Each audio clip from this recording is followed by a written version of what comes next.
구독자 여러분, 앞으로 영상은 매주 금요일 저녁 8시에 업로드될 예정입니다. 좀 더 여러분들이 만족할 만한 내용으로 편집하려고 업로드 일정을 주 1회로 한정하기로 했으며 다른 업로드가 있을 때는 미리 공지해 드리겠습니다. 넓은 우주를 탐험하다 보면 저 넓고 멀고 캄캄한 우주 공간에 생명체가 존재한다면 우리 같은 생명체인지 아니면 전혀 다른 생명체일지, 아니 어떤 생명체가 혹시 있다면 우리와 접촉할 의사가 있는지 궁금증이 더해집니다. 이런 생각들이 늘 마음을 지배하다가 하늘 위에서 나타난 어떤 물체를 목격하거나 현상을 발견하면 잠재적 의식 속에 있던 물체를 떠올리게 되는 것 같습니다. 성능 좋은 카메라가 귀하던 시절에는 그렇다 치고 웬만한 사람들은 성능 좋은 카메라가 내장된 스마트폰을 들고 다니고 있고, 지구상에서 일어나는 사건은 모두 실시간으로 공유되고 있음에도 UFO나 외계인과 관련된 영상이라고 올라온 영상은 또렷한 이미지가 잡힌 건 단 한 개도 없습니다. 목격 영상이란 것도 조잡하기 이를 데 없는 영상들이라 이런 영상을 보면 모두 주작이라고 생각할 수밖에 없는 것들이죠. 최근인 2018년에 노스캐롤라이나에 사는 한 남자가 호수 위로 떠올라 맴돌고 있는 커다란 은색 비행기를 목격했는데, 이 목격자는 자신이 UFO를 보고 있다고 확신한다고 말했습니다. 그는 이전에 본 적이 없는 그런 비행물체라는 것입니다. 이 영상은 SNS에 공유되었고 많은 사람들이 이걸 보고 알게 되었지만 이는 UFO가 아니라 비행선임이 밝혀졌습니다. 이런 영상은 사람들에게 호기심을 불러오지만 결국은 어떤 물체로 밝혀지게 되면 많은 사람들이 실망을 하게 됩니다. 2016년에 마이애미에 있는 이 공항 직원들은 공항 뒤편으로 커다랗게 부풀어 오르는 물체가 무엇인지 궁금해하며 그 물체를 촬영했습니다. 마치 하늘에 엄청나게 푸른 구체가 떠 있고 그 물체가 너무 커 공포스럽기까지 했다는데요. 지상에 근무하던 직원들은 이 물체를 촬영하여 소셜미디어에 공개하면서 지구에 온 외계인들에게 환영한다는 메시지를 올리기도 했습니다. 그러나 곧 그 정체가 밝혀졌습니다. 그건 케이프 커네버럴 우주 발사장에서 발사된 로켓으로 밝혀졌으며, 전문가들은 로켓 엔진이 그날의 발사 시간이 날씨 영향으로 이런 커다란 아름다운 푸른 구체를 만들었다는 것입니다. 이 사진이 찍힐 때 로켓 발사 시간은 해가 뜨기 직전이었다고 합니다. 이렇게 부풀은 구체는 일출에 의해 빛을 발한 로켓이 뿜어내는 배기가스였습니다. 많은 사람들은 푸른 빛이 UFO가 지구를 방문한 것이라고 믿기에 충분했습니다.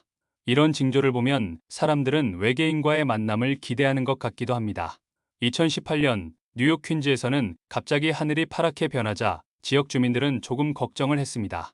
하늘이 온통 파란색으로 물들었고 사람들이 놀라서 뛰어나가 보니 하늘이 온통 파란불처럼 보였습니다. 이런 증상은 몇 마일 떨어진 곳에서도 볼 수 있었습니다. 보기에는 멋져 보이기도 하지만 어떤 사람들은 혹시 최악의 상황은 아닐까 걱정도 했습니다.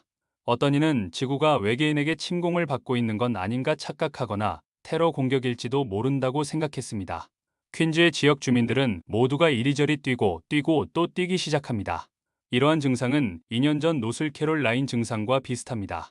테러리스트나 외계인은 아니었던 것이죠. 이 공포스런 풀은 빛은 칸 에디슨 발전소에서 발생한 화재로 인한 강력한 폭발로 인해 발생했다고 합니다. 인근 공항을 포함한 주변 지역이 정전될 정도의 폭발이었던 것이죠. 외계인에 열광하는 사람들은 이것이 화재 때문이었다는 게 전해지자 완전 실망을 해버렸습니다. 2020년 미 국방부는 해군 조종사가 촬영한 미확인 비행물체 영상을 공개했습니다. 조종사들은 자신이 보고 있는 것이 무엇인지 알려고 서로 웃으며 무선교신을 하는 소리도 들립니다. 그들이 촬영 당시 바람이 부는 방향으로 비행 중이었고 비행물체는 바람을 거슬러 비행 중이었는데, 그때 바람은 대략 시속 193km의 속도의 맞바람이 불고 있었습니다. 그런 상황 속에서 순간이동과 같은 움직임을 보일 정도의 기동 능력은 지상의 물체로는 불가능한 움직임이었습니다. 공개된 영상은 2004년과 2015년에 촬영된 클립 영상 3개로 이것이 촬영된 지 2-3년 뒤 익명의 한 사람으로부터 유출되었고, 유출된 영상이 헛소문으로 확대되자 미 해군이 이 영상의 진위를 확인하기 시작했습니다. 미 국방부는 이 영상이 가짜는 절대 아니며 그 이상의 다른 내용도 없음을 알리기 위해 원본 영상을 공개했다고 합니다. 그러나 공개된 클립을 캡처해보면 식별된 물체가 무엇이었는지, 저런 비행이 가능한 물체가 지구에 있는지 많은 이들이 의문을 가질 수밖에 없었습니다. 익명을 요구한 미 국방부 한 관리는 이 미확인 비행 물체가 외계 우주선을 의미하는 것은 절대 아니지만 우리는 열린 마음을 유지해야 한다는 점을 모든 사람이 알았으면 한다고 말했습니다. 그는 또 외계인이라는 가설은 이 시점에서 단지 가설일 뿐이고 러시아인과 중국이 어딘가에서 연구하는 민간 산업의 어떤 비행 물체일 수도 있습니다. 이러한 가설들은 그 어느 것도 편안하지 않으며 그러나 사실은 사실입니다. 국방부는 물체가 아직 확인되지 않았다고만 밝혔습니다. 한 곳에서는 다른 행성의 생명체에 관한 많은 질문에 대한 답을 얻을 수 있습니다. 뉴멕시코주 로스웰은 1947년 이상한 활동이 일어난 곳이었지만 우리가 알고 있는 것은 그게 전부입니다. 무슨 일이 일어났는지 잘 모르겠지만 분명히 무슨 일이 일어났고 뭔가 충돌이 일어났습니다. 수집된 증거에 따르면 그것은 아마도 외계 쓰레기였을 것으로 보입니다. 미국 정부는 1947년 로스웰에서 외계인 활동이 발생하지 않았다고 주장하는 반면 온갖 음모론자들은 여러 가지 의문을 제기하고 있고 오늘날까지 계속되고 있습니다. 마을의 군사기지 근처에서 보고된 잔해는 풍선으로 보이는 어떤 연구 프로젝트에서 나온 것이라 해명하지만 많은 사람들은 여전히 그 설명을 믿지 않습니다. 1947년에 미국 정부가 국가안보상의 이유로 입 다물라고 했을 때 많은 이들은 그렇게 하지 않았습니다. 로스웰은 이를테면 UFO 박물관일 수도 있습니다. 미국 정부는 다양한 가능성을 탐구하기 위해 입 다물고 있지만 지하 깊은 곳에 외계인이 지구인의 연구에 협조하고 있다느니 비행 물체가 보존되어 그들의 기술을 복제하기 위해 연구하고 있다는 식의 루머가 돌고 있으며 전 세계 사람들은 이곳에 의혹의 시선을 보내고 있습니다. 확실한 답은 없지만 이런 상상만으로도 정말 재미있습니다. 이곳 UFO 박물관은 가장 큰 미스터리 구역입니다. 지구인들은 모두가 미스터리를 좋아하는데 이곳은 역사상 가장 큰 미스터리 지역이 되어버린 것이죠. 어떤 사람들은 자신이 외계인과 조우한 적이 있다고 자신있게 말합니다. 이 사람은 외계인을 믿는 사람들의 어느 모임의 멤버들이 회합에 나가 외계인 납치에 대한 이야기를 나눕니다. 이곳은 자신의 경험을 공유할 수 있고 비난을 받거나 의심의 눈초리가 없이 환영받는 장소이며 공감할 수 있는 사람들의 모임인 것입니다. 이들의 토론 중에 한 사람은 자신의 집 근처에 이사온 젊은 여성이 있었는데 어느 날 밤 외계인들이 와서 그녀를 데려갔다가 그녀를 다시 돌려보내는 과정에서 그녀가 공중에 떠오르고 있었는데 그 순간 놀라서 그녀를 깨웠다는 것입니다. 이러한 경험담 혹은 목격담에는 증거일 만한 사진이나 어떤 형태의 증거도 없습니다. 천문학자들은 40년 넘게 먼 곳에서 오는 외계 기술 문명의 신호를 찾고 있습니다. 그러나 지금까지 생명체에 대한 설득력 있는 신호나 증거는 찾지 못했습니다. 그럼에도 불구하고 많은 천문학자들은 통계적으로 지적 외계인이 어딘가에 존재할 가능성이 있다고 믿고 있습니다. 1950년경 미국의 유명한 이탈리아 물리학자 엘리코 페르미는 이렇게 말했습니다. 그럼 그들은 다들 어디 있지? 그가 말한 뜻은 은하수가 커도 너무 크다는 것이었습니다. 우리는 은하수의 지름이 약 10만 광년이라는 것을 알고 있습니다. 그러나 만약 우리가 빛의 속도의 1% 수준으로 날아가는 로켓을 만들 수 있다면 그리고 빛의 속도로 1% 갈 수 있는 거리의 선진 문명이 실제로 있다고 상상해 봅시다. 빛의 1%로 달려간다면 약 1000만 년 안에 우리 은하계 전체를 횡단할 수는 있습니다. 하지만 우리는 100년도 못 사는데 1000만 년이라니. 도중에 멈추고 적당한 행성에 문명을 건설하게 되고 말 겁니다. 광속의 1% 속도로 가서 사회를 다시 세우는데 1000년이 걸린다면 어떨까요? 우리가 이렇게 빠른 로켓을 만들 수 없어서 현재의 기술로 우주여행을 한다면 여기를 횡단하는데 대략 1000만 년은 걸릴 것입니다. 은하계의 모든 항성계를 방문하는 일을 우리 지구에서 누가 그런 일을 맡아서 할 수 있겠습니까? 우주 그 어디에 외계인이 있는지 우리는 전혀 알 수 없습니다. 하늘 전체에서 증거를 찾아야 하지만 찾을 수도 없습니다. 그렇다면 페르미의 이 역설에 우리는 대답을 할 수가 없습니다. 수십 년 동안 우리 모두가 알고 있는 드레이크 방정식은 우주에서 기술적으로 진보된 종족의 수를 추정하는 데 사용되었습니다. 로체스터 대학의 애덤 프랭크는 이 문제에 대해 약간 다른 접근 방식을 취하고 드레이크 방정식의 수정을 요구합니다. 드레이크 방정식은 7개의 서로 다른 항목을 포함하는 방정식입니다. 그것들은 서로 곱해집니다. 그리고 각 용어는 얼마나 많은 문명이 있는지 알아내기 위해 대답해야 하는 하위 문제입니다. 첫 번째에는 우리 은하 안에 존재하는 교신이 가능한 문명의 수. 두 번째 알스타는 우리 은하 안에서의 평균 항성 탄생 비율.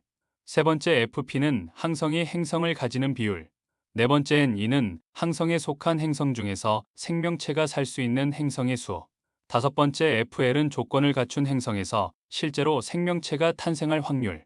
여섯 번째 FI는 탄생한 생명체가 지적 문명으로 진화할 확률. 일곱 번째 FC는 지적 문명이 다른 별에 자신의 존재를 알릴 수 있는 통신 기술을 가질 확률. 여덟 번째 L은 해당 지적 문명이 실제로 우주로 신호를 보내는 기간 등입니다. 우리는 1년에 한 개의 별이 생성된다는 것을 알고 있었습니다. 지난 20년 정도 또는 지난 10년 동안 놀라운 일이 있었습니다. 다음 두 항은 찾는데 성공했습니다.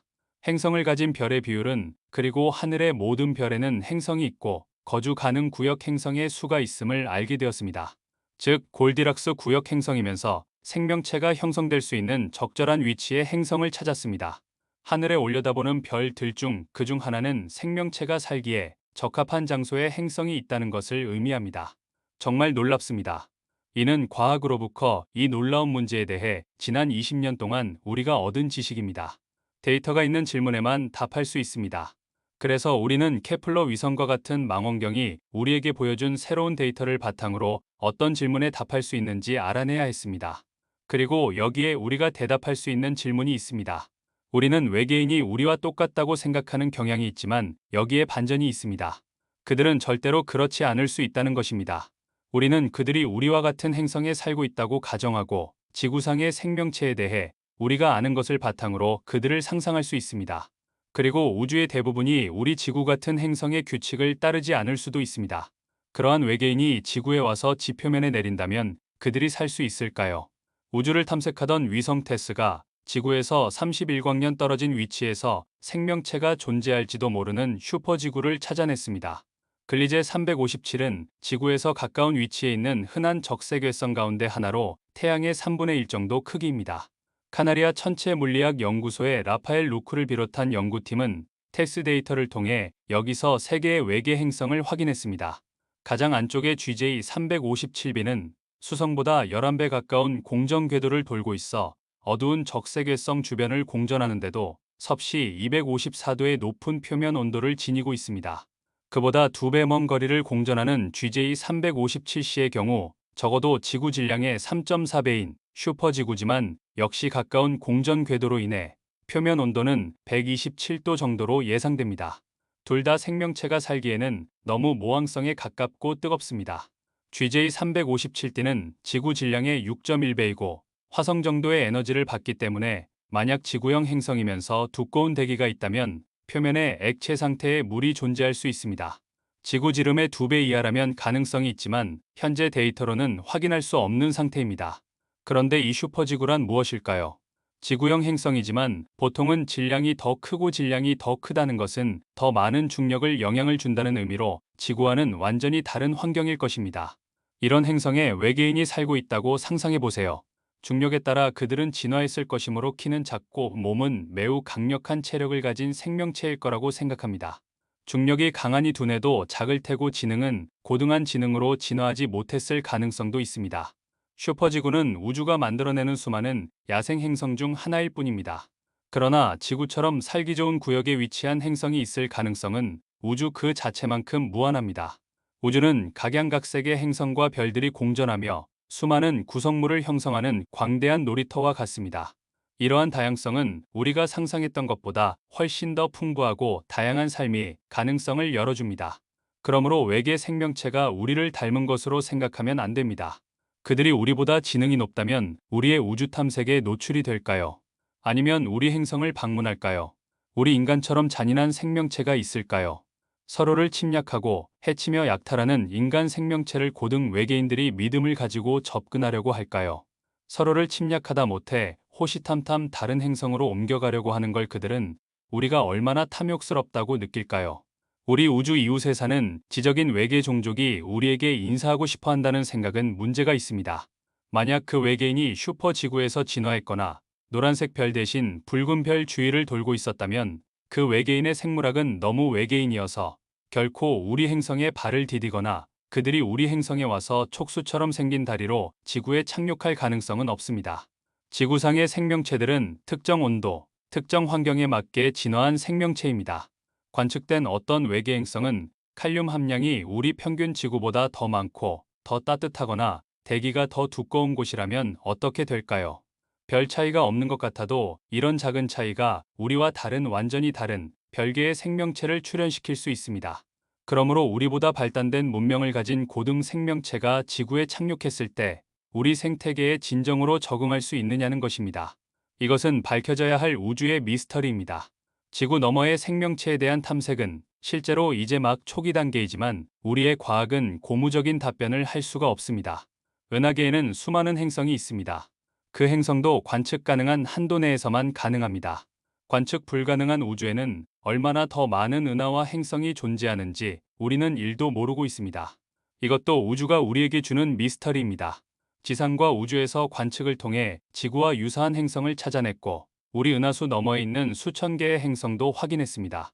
우리 은하에는 수조 개의 별이 있을 가능성이 높지만 지금까지 그 많은 은하와 항성에 지구 같은 행성의 존재는 발견되지 않고 있습니다. 외계 생명체는 존재합니다. 이것은 생명체가 우주의 다른 곳에 아마도 우리 태양계 내에도 존재하고 태양계 밖에도 존재하며 우리 은의 다른 은하에도 존재합니다. 만약에 외계 생명체가 없다면 우주는 공간 낭비일 뿐입니다. 지구 역사로 보면 우리가 이 행성에 나타난 지 얼마 되지 않는 기간입니다. 물론 다른 행성에서도 그럴 것입니다. 우주에 있는 1조 개가 넘은 별들 중에 동시간대에 같은 생명체가 출현할 확률은 매우 작습니다. 혹시라도 180억 광년 밖에 우리와 같거나 우리보다 월등한 지능을 가진 생명체가 있다고 가정하면 그들이 우리를 오늘 발견하고 내일 다녀갈 수 있다면 광속의 수억 배로 움직이는 비행체가 있어야 가능할 것 같습니다. 빛의 수억 배로 달리는 비행체가 존재할 수 있을까요? 이건 마치 순간이동을 하는 물체를 만들 수 있냐는 것과 같습니다. 과학자들은 우주가 팽창하고 있으며 멀수록 팽창 속도는 더 빨라 빛의 속도보다 빠르다고 가정합니다. 빛의 수억 배의 속도로 그곳에서 지구를 방문했다가 다시 고향 행성으로 돌아갈 수 있을까요? 아마 우주는 그들이 온 속도보다 더 빠른 속도로 팽창했기에 고향 행성을 돌아가지 못하고 우주 미아가 되지는 않을까요? 우리 고대 역사를 보면 미술품과 문헌들 중에 외계인 방문의 증거라고 생각할 만한 자료들이 있고 현대에 와서는 UFO 목격, 미확인 비행 물체가 아닐까 짐작되는 자료와 흔적들이 있습니다. 이런 많은 목격 사례가 자연 현상이나 인간이 만든 물체였음을 설명될 수 있지만 일부는 아직 설명되지 않은 상태로 남아 있으며 잠재적으로 외계인 방문의 증거가 될 수도 있습니다. 시뮬레이션 이론에 따르면 우리의 현실 전체가 특별히 외계인에 관한 것은 아니지만 진보된 문명이 만들어낸 컴퓨터 시뮬레이션이라고 주장합니다. 이 이론은 현재 우리가 사는 이 삶의 시뮬레이션을 만든 제작자가 외계 문명이라는 논리입니다. 외계인의 목격 이야기, 외계인이 납치 이야기, 외계인과의 만남에 대한 이야기가 셀 수 없이 많다고 믿습니다. 그러나 이러한 주장은 근거도 없고 구체적인 증거는 100% 없습니다. 그럼 외계인이 어떻게 생겼는지는 어떻게 생각하세요? 저는 늘 녹색 피부에 작은 입, 커다란 큰 눈, 바늘 구멍처럼 작은 코, 아니 코도 아예 없는 외계인을 상상합니다. 그런데 왜 나는 이렇게 생각할까요? 아마도 그동안 보았던 영화, 어려울 적 탐구했던 공상과학 소설, 남들이 소셜미디어에 올린 상상 그림을 보고 잠재의식이 만들어낸 건 아닐까 생각해봅니다. 1966년 11월 12일 웨스트 버지니아주 랜덴인의 묘지에서 목격된 외계인이 있는데 이 목격을 시작으로 그해 11월 14일 같은 주 포인트 프레전트의 TNT 에리어 부근에서 드라이브를 즐기고 있던 젊은이가 모스맨이라는 외계 물체에게 추격당하는 사건이 발생합니다. 젊은이들은 차를 전 속력으로 달리게 했지만 모스맨은 쉽게 추격해왔다고 하는데요. 또 같은 날 밤 포인트 프레전트 북동쪽에 있는 셀럼에서도 목격자가 있었는데 그는 밖에 있는 기르는 개가 격렬하게 짖어 개의 상태를 보러 가자 어두운 곳에서 붉게 빛나는 두 개의 눈이 떠올랐다고 합니다. 이튿날 아침 기르는 개의 모습은 어디에도 없었지만 신문에 게재된 화약 공장에서의 목격 증언에는 도망치는 도중에 개의 시체가 널려 있었다라는 기사가 있었습니다. 이 모습에는 앞서 기술한 외계인과는 전혀 다른 모습인데요. 등에 커다란 날개가 붙어 있고 눈에서는 기묘한 광채를 발산했다고 합니다. 최초로 목격된 날로부터 13개월 후에 1967년 12월 15일 포인트 프레전트와 오하이오주 카노가를 잇는 실버 브릿지 부근에서 목격된 사례를 마지막으로 모스맨의 목격 사례가 끊기게 되었습니다. 관련성은 불분명하지만 실버 브릿지는 곧 대규모 폭락 사고를 내 46명이 희생된 데 참사가 일어나게 되는데요. 이 사건은 모스맨 사건을 소재로 한 영화 프로페시에서도 그려져 있습니다. 1978년 체르노빌 원자력 발전소 참사 직전, 1951년 시카고 대지진, 1933년 중국 댐 붕괴, 1978년 독일 탄광사고, 2007년 캐나다 몬트리올주의 주택 화재 등 여러 가지 참사 현장에 출몰했다는 목격담도 있습니다. 이후에도 목격담은 많이 발생하고 있는 플라잉 휴머노이드라는 목격 증언에는 고속으로 비행해 차를 뒤쫓는 갈색의 괴인 등 모스맨과의 공통점이 있어 관련성이 지적되고 있습니다. 그런데 이 목격담의 모스맨이 외계 생명체라고 단언할 수는 없습니다. 이 생명체가 지구에서 생성된 조류 잡종이거나 이종 교배종이 아니라는 증거도 없으니까 말이죠. 추파카브라는 아메리카 대륙에 산다는 미확인 동물인데요. 외계인이라고 주장하는 이들도 있습니다. 이 생명체는 아이들이 좋아하는 신비 아파트에서도 등장하였는데요. 추파카브라라는 말의 어원은 치우파와 시아브러의 뜻으로 1995년경에 처음으로 그 존재가 보고되었습니다. 북으로는 미국의 메인주, 남으로는 칠레까지 다양한 지역에서 출몰이 보고되고 있습니다. 주로 가축들을 습격하고 그 피를 빨아먹는다고 하는데요. 그 생김새는 매우 다양하게 묘사됩니다. 대부분의 생물학자나 야생동물 연구가들은 추파카브라를 도시 전설의 일종이라고 생각하고 있습니다. 칠레 출신의 한 학자는 미군의 복제 실험에서 태어난 돌연변이라고 주장하는 학자도 있습니다. 그레이는 미확인 비행 물체에 탑승하여 비행을 조정하고 외계인의 방문에 관계되는 잡지 기사나 TV 프로 중에서 잘 등장하는 외계인 중의 하나인데요. 미국에서는 외계인에 의한 유괴 사건 등 목격 보고가 다수 있는 외계인이기도 합니다. 그 실제를 믿는 사람은 적지 않지만 확실한 증거도 없고 회의적 입장에서는 외계인이라는 것에 대해 사람들이 공유하고 있는 이미지에 지나지 않는다고 생각되고 있습니다. 이 외계인의 목격담에 의하면 신장은 몸집이 작고 머리 부분은 크고 회색의 피부를 하고 있다는 것이죠. 그리고 얼굴은 큰 검은 눈에 코에 구멍과 입이 작다는 특징이 있는데 피부색이 회색이라 그레이라고 불리고 있는 것입니다. 제가 상상하는 외계인과 생김새는 비슷한데 단지 피부색이 회색이라는 것만 다릅니다. 그레이는 실제하지만 우주에서 온 외계인은 아닐 거라고 생각하는 여러 가지 설도 있는데요. 즉 외계인이 만든 아바타 형태의 클론설, 전설의 동물설, 공룡이 진화한 공룡인간설, 미래인설 등이 있습니다. 이 그레이 외계인과 관련된 목격이나 체험담은 1961년 9월 19일 밤 미국 뉴햄프셔주에서 차를 몰고 가고 있던 부부를 이상한 발광체가 뒤쫓아왔다고 합니다. 2시간 반 경과한 뒤에 그 사이의 기억은 모두 없어져 있었다고 합니다. 그리고 2년 후 최면으로 들여다본 이 부부의 기억에 의하면 그들은 외계인에 의해서 UFO 내에서 신체 검사를 당했으며 이 그레이 외계인에게 어디에서 왔는지에 대해 물어보자 그물자리에서 왔다고 말했다고 했습니다. 이 부부는 최면 속에서 그레이에 대해 상세하게 말하고 있지만 사실 그 증언에 의문이 있습니다. 게다가 이 증언을 한 날 바로 직전에 TV 드라마에서 그레이와 꼭 닮은 외계인이 등장하고 있었던 것이나 최면에 의한 기억의 회복에도 의문이 제기가 되어 회의론자는 신빙성이 없다고 말하고 있습니다.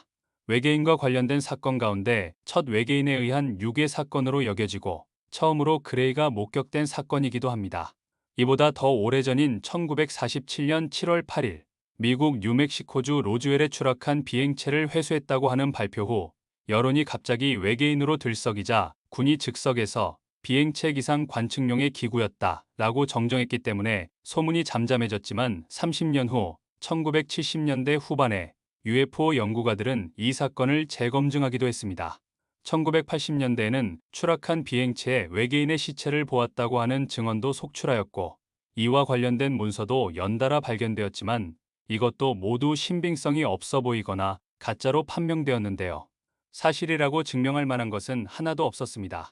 그런 로스웰 사건에 대해 미국 공군은 1994년의 사건 발생 당시 프로젝트 모글이라고 하는 기밀 계획에 의한 비밀 실험을 하고 있었음을 공표하였고 로스웰에 추락한 물체는 구소련의 핵실험 감시에 사용되는 조사용 기구였다고 분명히 했습니다. 그러나 그것도 군에 의한 은폐라고 의심하는 사람은 아직도 존재하고 있으니 아이러니한 일입니다. 이렇게 많은 외계인과 UFO의 목격담이 많이 있지만 저는 평생을 살면서 외계인을 직접 본 적은 없습니다. 그러나 상상은 많이 합니다. 그 상상 속 외계인을 불러와 한번 물어볼까요? 내가 사는 행성이 어디라고 말해도 여러분은 볼 수도 없고 가볼 수도 없는 곳에서 왔습니다. 나의 존재를 지금 볼 수 있는 것은 나의 아바타를 보는 것일 뿐, 실제로는 내 형체를 볼 수 없습니다. 그래서 여러분들의 기준으로 하늘을 스캔하면 우리 종족을 절대 찾을 수 없을 것입니다. 우리는 절대로 여러분에게 정체를 드러내지 않을 것입니다. 여러분이 우주에서 약한 생명체이듯 우리도 약한 생명체입니다. 우리는 당신들이 좋아하는 이 행성에서 살아갈 수 없습니다. 공기는 너무 더럽고 행성 표면은 너무 오염되어 있어.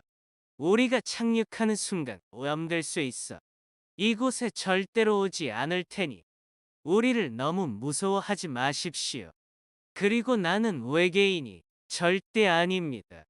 내 기준으로는 여러분이 외계인일 뿐입니다.